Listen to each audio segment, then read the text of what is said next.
I'm always down around this time of year, and I think I've found out why.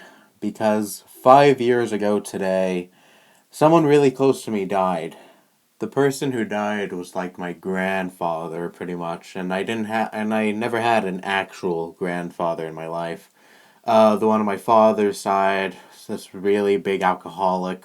I heard he was really abusive too, but I'm not going to go into that. And eventually, all the alcohol caught up to his liver, and he died well before I was born. And the one on my mother's side, he would have been around today, but unfortunately, he was in a fatal car accident just about 4 months before I was born. So all I really had was this guy, and he didn't speak English all that much. He was Italian. He was from Italy, and my grandmother met him because she used to be a nurse. She used to take care of his father before his father died, and they kind of met. She knows some Italian, and that's how they met. They kind of clicked, and they stayed friends until the end. It's really, really touching that they did. He was one of the sweetest people I've ever met. He truly was really, really nice. He would do any favor you ask him, and he always had this really positive attitude. Like, I didn't know what he was saying, but I always knew he was happy. I always knew that he always had this cheerful attitude to him. He was, again, incredibly nice, and like on my birthday or other special occasions, like for Christmas and stuff, he would even give me $100. He was a really nice guy. And he died when I was in elementary school, and for a few years while I was in elementary school, he would pick me up from elementary school and take me home because my elementary school they didn't allow the kids to go home by themselves. They needed a parent to walk with them. And for like the first 2 or 3 years of my elementary school days, I took the school bus, but then they changed their policy or whatever, and I lived too close to the house to qualify for the school bus program. So he had to pick me up from elementary school, and my mother she dropped me off every morning, but every morning to elementary school. And we couldn't really say much because again we didn't speak the same language, but he always gave me that really nice smile whenever I entered the car. It was always able to lighten me up no matter what mood I was in. And unfortunately, this man had problems with his lungs. He was a fighter in World War II, and I think he breathed in all these really harmful chemicals and gases. And unfortunately, that fucked his lungs up for the rest of his life. And he always coughed all the time, like he was a hardcore smoker, but he never touched cigarettes. I don't think he even drank all that much either, even when he was younger. So he was the type of person who didn't really do that kind of stuff all that much. So yeah, he had a really bad cough, and he would even cough in his sleep, and he wouldn't even know it. It got that bad. And he used to live with some family members, but eventually he moved in with us because he needed more help, and those family members couldn't provide the help because some of those family members he lived with had work during the day, and they couldn't really take care of him all the time, and some of the other family members he lived with were too old to take care of him, so he stayed with us. We took care of him for about almost 2 years before he died. He came in like August of 2010, and he died on June 25th, 2012. Um, he fell down. It was the day of my graduation from elementary school. Actually, out of all the days I know, that same night of my graduation, he fell down. He wasn't able to attend my graduation because he had a dentist appointment shortly after my graduation. He was able to drop us off at the graduation and pick us up from it, and that was nice of him. And then he was like, "Oh, I gotta head off to the dentist." But before he left, he gave me $100 to say congratulations for making it through elementary school. God, just from talking about this makes me tear up. Anyway, that was the last time I ever saw him, and he ended up falling that same night.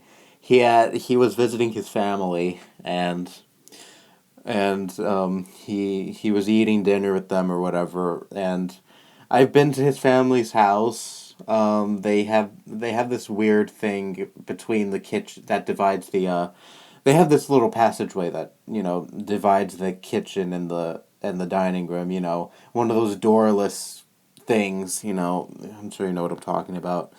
And the floor between the kitchen and the dining room was a little, I don't even know how to describe it, a little like a foot high, like the floor in the kitchen was like a foot higher than the one in the dining room.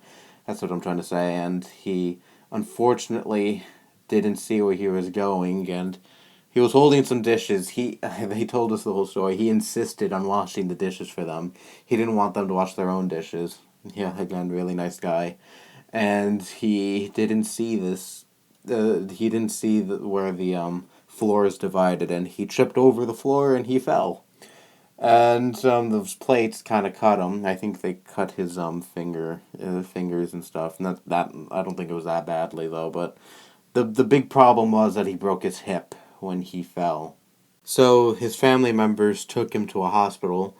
For whatever reason, was that a hospital that was pretty far from where they were. Here's the thing: they live around us.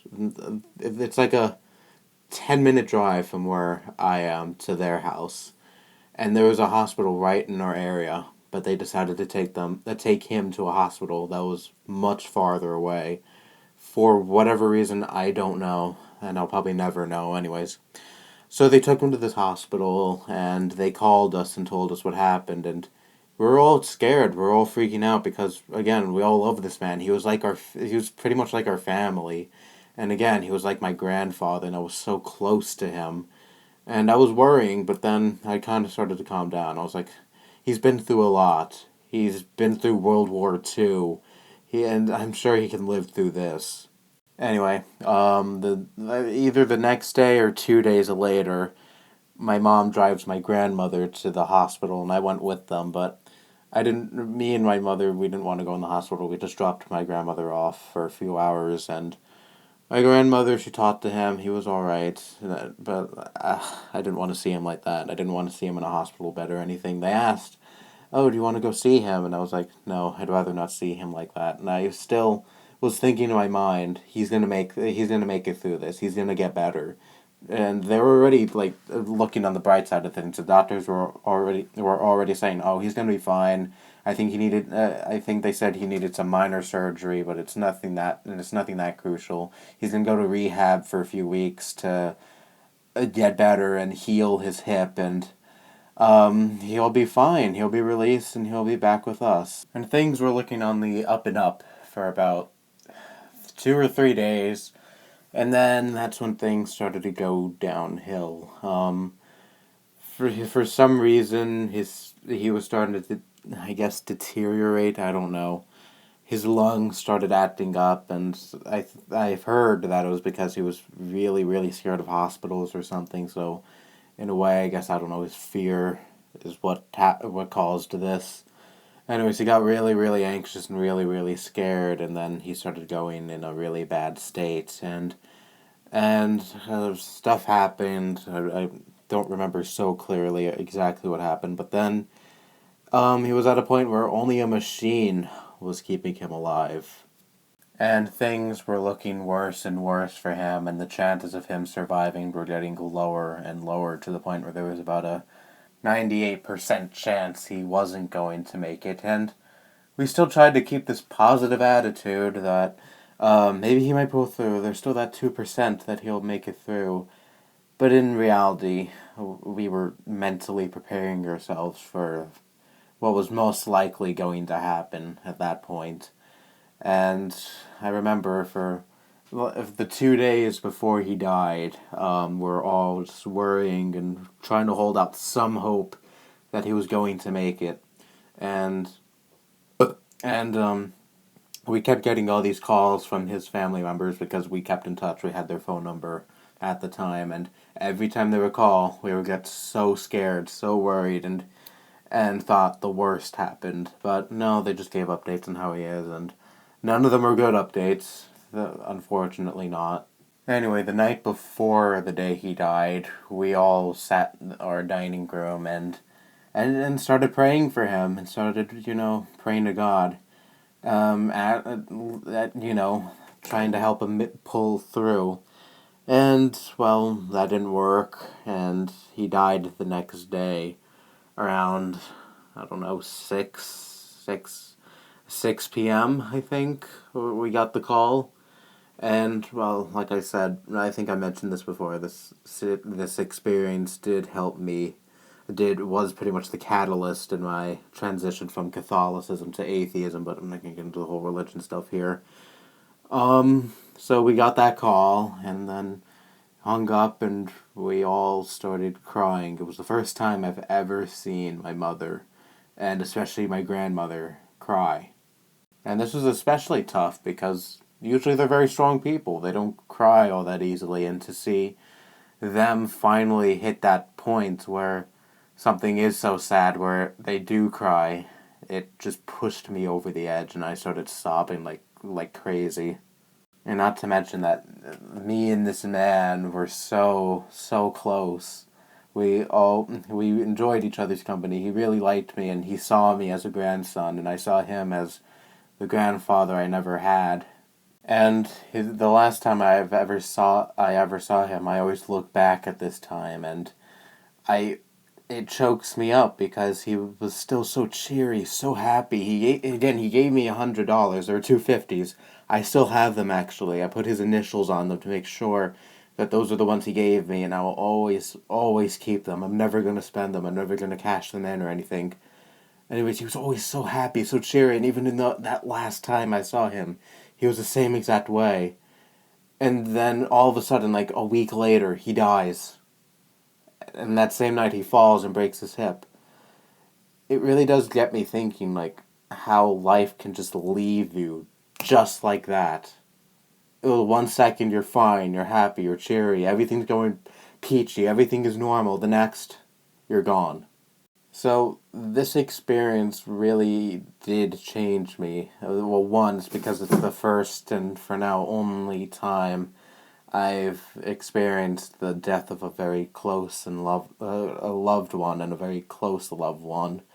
And two, it's because it really taught me a lesson that you should cherish life. You should be thankful that you're still here. You should be thankful every day you wake up and you're unharmed. Nothing is wrong with you. Your health is fine. And you're still in this planet. It really did teach me a lesson to, be thankful for life and cherish life because, again, you never know when it's going to leave you. And also, when I think back to that last time I saw him, makes me sad that I never visited him in the hospital because he was asking for me actually. He wanted to know where I was and he wanted to see me and I wasn't there. I thought he was going to pull through. I was so confident he was going to pull through, and also I hate seeing people, especially those who I'm close to, in hospitals. It gets to me, even if they're just there for a simple operation and nothing, and it's 100% guaranteed nothing's going to go wrong. I can't see them in a hospital bed. I just can't. And it makes me really beat myself up that I didn't see him that last time. I didn't say goodbye to him. I didn't see him when I had the chance. And we were invited to his wake. We went, and I still didn't want to look at him. I didn't want to see him in that condition. I didn't want to see him dead. So did my mother. She thought the same way. And my grandmother, she went in there. She was the closest to him. And she said he looked angry. He didn't look happy. He didn't look sad either. He just looked angry at something. And, well, they cremated him, they sent him to Italy, and he's still there. And I remember this is one of the last days of elementary school, and this is right before I left the elementary school. This is like the second to last day. There was a few more days where he wasn't able to pick me up because he was in the hospital and he died. My other uncle, the one that doesn't live with me. I have two uncles that live with me and one that doesn't. He came by, and he was with his wife and my grandmother in the car, and he took me home, and then we came home, and we saw that my that his family's car was there. They had a van, and his daughters from Italy were there because they had to come here to give the okay to unplug him from the machine. And they were crying and everything, and this just sent me over the edge because they're so. I remember them as very cheery, very happy people, and to see them breaking down, sobbing, it affects you. It really does get to you. And his daughters, I met a little less than a year prior to this. They were so full of life. They were so happy, and again, I couldn't take seeing them like that. And I just had to go to my room, and I shut my door and started crying like crazy because I couldn't take it. I missed him so much, and to see all these people crying, it just wasn't, you know what that does to you. So anyways, around this time of year, every year since this happened, I get really down, I get really sad, and I'm pretty sure this is why, because this experience changes you. Not for the better, and probably not for the worst either, but it does change you in some way. And I'm still really not over it. I really do wish he was able to pull through. He would have been 85 this year if he managed to make it through. And they said when they unplugged him, actually, when they finally unplugged him, he was actually breathing for a minute, and then they started to actually have hope. And we're like, oh my god, maybe he might actually make it through. And then a minute later, he stopped breathing, and then it was official. He was dead. And about like 10, 15 minutes later, we got the call, and I already explained everything about the call. But after that call, while we were crying, I looked up at the sky, and I noticed it stopped raining. Like, all of a sudden, it just stopped raining, and then the clouds were lit up, the sun started shining through, and I'm not saying this is like heaven or God is real or anything, but is it really bad to say that this makes me hold at least some hope of some kind of afterlife after death? Like, I do want to think there is some form of heaven or at least some form of afterlife after death where you reunite with your loved ones and see everyone again in their prime. I mean, it's really that bad as an atheist to at least to think that there is something that comes after death. And again, I know there is a big possibility that nothing happens after death, but I still want to hold that hope that maybe there is some kind of Shangri-La afterlife, and you get to see all of your family, your friends again, and you know whatever. You might think I'm stupid for saying this, or maybe you're with me. I don't know, and quite frankly, I really, really don't care. Anyway, I know this really wasn't an entertaining video, and I'm sorry if it was really depressing, but I did this for the cathartic release because I have all this bundled up inside of me, and I just felt like sharing it and releasing it, and finally getting it all out of my system, and I do feel somewhat better, but I'm not. I don't feel all that much better, to be honest. But you never really fully recover or feel any better after an experience like this. Again, this man was pretty much my grandfather, and I considered him a very, very close friend too. You don't have to be blood related to consider those close to you family. Remember that. Anyway, that's all I have to say. Bye bye.